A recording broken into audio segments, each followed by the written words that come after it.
చిత్తూరు జిల్లా నారా భువనేశ్వర్కి కుప్పం టీడీపీ నేతలు ఘన స్వాగతం పలికారు. కర్ణాటక ఏపీ సరిహద్దు ప్రాంతానికి చేరుకున్న శ్రీమతి నారా భువనేశ్వరి భువనమ్మకు ఘన స్వాగతం పలికిన టీడీపీ, జనసేన, బీజేపీ నేతలు, కార్యకర్తలు. కెంపాపురం బోర్డర్ ప్రాంతానికి పెద్ద ఎత్తున చేరుకున్న టీడీపీ శ్రేణులు ఒక్కొక్కరిని పలకరిస్తూ ముందుకు సాగుతున్న భువనేశ్వరి వెంట కుప్పంకు బయలుదేరిన టీడీపీ, జనసేన, బీజేపీ శ్రేణులు మరి కాసేపట్లో కుప్పం నియోజకవర్గానికి చేరుకోనున్న భువనేశ్వరి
ఈరోజు నా పేరు అనసూయ, నేను కుప్పం నియోజకవర్గ మహిళా అధ్యక్షురాలు.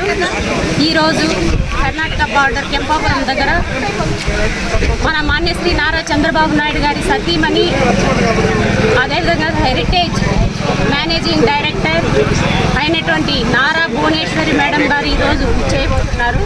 ఎందుకంటే మనకు ఎలక్షన్స్ ముందు మేడం గారు కొన్ని హామీలు ఇచ్చారు కుప్పం నియోజకవర్గానికి. అవి ఏమిటంటే, ఏ బూత్లో అయితే ఎక్కువగా మెజారిటీ వస్తుందో ఆ బూత్ని నేను దత్తతకు తీసుకుంటాను అని చెప్పి మేడం గారు చెప్పడం జరిగింది. అదేవిధంగా కుప్పం నియోజకవర్గంలో మన 2 బూతులకు గాను ఎక్కువ మెజారిటీతో గెలిచినటువంటి కమ్మగుట్టపల్లి దగ్గర ఉన్నటువంటి కంచి బందార్లపల్లి, అదేవిధంగా పైపాలెం, ఈ 2 విలేజ్లని దత్తత తీసుకోవడం జరుగుతుంది. కాబట్టి మేడం గారు చెప్పిన మాట ప్రకారం ఇవన్నీ కూడా జరుగుతున్నాయి. అదేవిధంగా మనకు ఎన్టీఆర్ స్కూల్ భవన్ అనేటటువంటి పథకాన్ని కూడా దగ్గరలో ఆవిర్భవించబోతున్నారు. మేడం గారు చెప్పారు ఆ రోజు ఏమనంటే, కుప్పం నియోజకవర్గంలో భారీ మెజారిటీతో గెలిపించినట్టయితే అలాంటి ఊర్లను నేను దత్తత తీసుకొని బాగు చేస్తాను అని చెప్పి మాట ఇవ్వడంతో ఈరోజు ఆ కార్యక్రమాలన్నింటినీ కూడా శ్రీకారం చుట్టబోతున్నారు.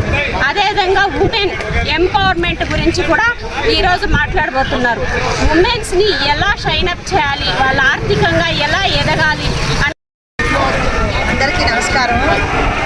ఈరోజు మా కుప్పం ముద్దుబిడ్డ నారా చంద్రబాబు నాయుడు గారు సీఎం అయిన తర్వాత వాళ్ళ సతీమణి పూనమ్మ గారు కుప్పం రావడం జరుగుతూ ఉంది.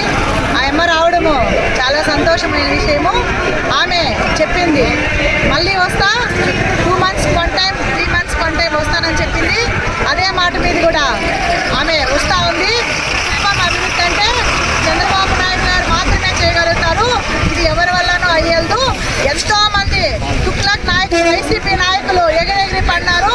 కనీసము ఆడేదో గుర్తుపడిన రోడ్డు కూడా అంత మొన్నలేదు.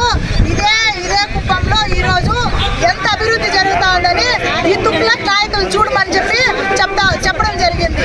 ఇదే వైసీపీ నాయకులు ఎన్ని విమర్శలు చేసినారు, ఎన్ని కష్టాలు పెట్టినారు.